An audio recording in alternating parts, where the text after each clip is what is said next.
Kur'an-ı Kerim'i ben Hafız Osman vardı Antep'te. Çınarlı Camisi'nin imamı, oradan eğitim aldım. O kıraati biraz oradan öğrendim. Allah mekanını cennet eylesin. Cemi cümlesinde onun da.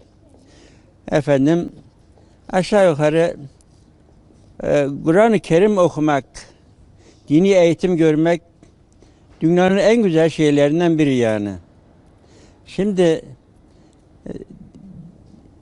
inançlı insandan hiç zarar gelmez insana. Yeter ki Cenab-ı Allah cümlemizi nasip eylesin. Efendim imanı olmayan, Allah göstermeye, inancı olmayan bir insan her melaneti yapar Allah göstermeye.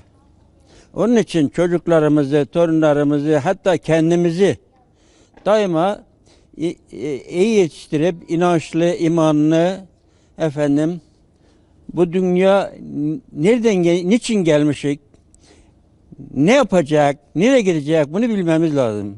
Yani bunu bildiğin gibi zaten mesele yok. Allah göstermeye imansız adam haşa ve kella silahı çekti kim 40 tane hepsini öldürür gider. Acımaz. Onun için Cenab-ı Allah cemi cümlemize iman nasip eyleye, inanç nasip eyleye. Kur'an okudukça yani bayağı hazlanırım yani daha doğrusu. Kur'an-ı Kerim'i okudukça, dinledikçe hele anlamları, bazı anlamları var. İnsan bayağı bir şey oluyor yani insan. Büyük ibret verici haller var Kur'an'da. Onun için en güzel Kur'an-ı Kerim okumak, efendim Kur'an-ı Kerim'i öğrenmek, öğretmek dünyanın en güzel şeylerdir yani. Ben her fırsatta Kur'an okumasını seviyorum. Dinlemesini, okumasını, efendim her şeyini seviyorum. Kur'an'ı Allah cemi cümlede de nasip eylesin. Efendim Kur'an okumak gibi daha lezzetli, tatlı bir şey yok dünya yüzünde. Hiç. Hele bir onun hazını dadan var ya, hiçbir daha ayrılamaz, mümkün de yani. Onun onun hazını tadan insan, onun tadı hiçbir şeyde yok yani. Cenab-ı Allah cemi cümlede nasip eylesin. Kime olacak bu dünya? Nesine güveneceksin? Biraz gittiğimiz yola bakacak, attığımız adıma bakacak, gözümüz önüne bakacak, öbür tarafı da düşünecek. Sadece bu dünya bu taraftan olmaz zaten. Öbür tarafta beraber ikisi birden ot başı yürüyecek bunun. Kardeşim, ne bileyim eskiden bu kadar böyle şeylik yoktu yani böyle bir birbirine karşı sevgi vardı, saygı vardı, birbirine emniyet vardı, hatır vardı. Şimdi de var, yok değil ama eskisi gibi kalmadı. Azaldı yani. İnsanlık gene insanlık. İnsanoğlu yaşıyor zaten. Değişen bir şey yok. Dünya gene aynı dünya. İnsan gene aynı, hepimiz aynı insanlık. Yani insanların böyle birbirine karşı böyle bir daha doğrusu neden biliyor musun? Benim görüşüm ha. Ben görüşümü söyleyeyim. Biraz hele insanlar var ya çocuklarını bilinçli olarak yetiştirmesi lazım. İnançlı olarak, inançlı. İnançlı olarak yetiştirirse çocukları o çocuk böyle kimi mesela böyle bir fena yola giderse inanç Allah'ın aklına gelir. Bir dara düşse Cenab-ı Allah beni kurtar, Allah'a güvenir mesela. O yüzden insanların çocuklarımızı inançlı yetiştirecek. Bu yani. Özet olarak bu yani.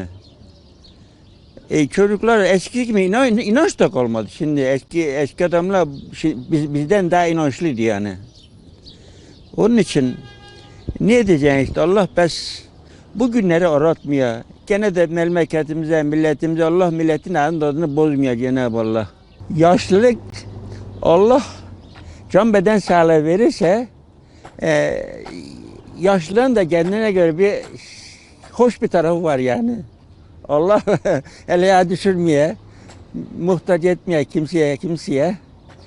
Onun da bir güzel tarafı oluyor yani. Yaşlılığın da iyi bir tarafı var yani yok değil. Bismillahirrahmanirrahim. Bismillahirrahmanirrahim. Tilke rusulü feddalna ba'dahum ala ba'd. Minhum men kellemallahu ve refa'a ba'dahum derecat. Ve eteyna İsa ibn Meryem'el beyinat ve eyyednahu bi ruhil kudüs.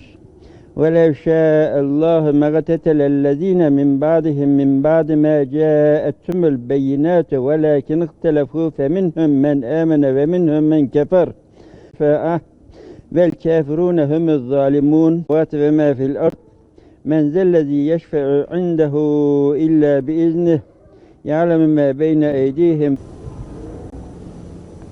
Bismillahirrahmanirrahim.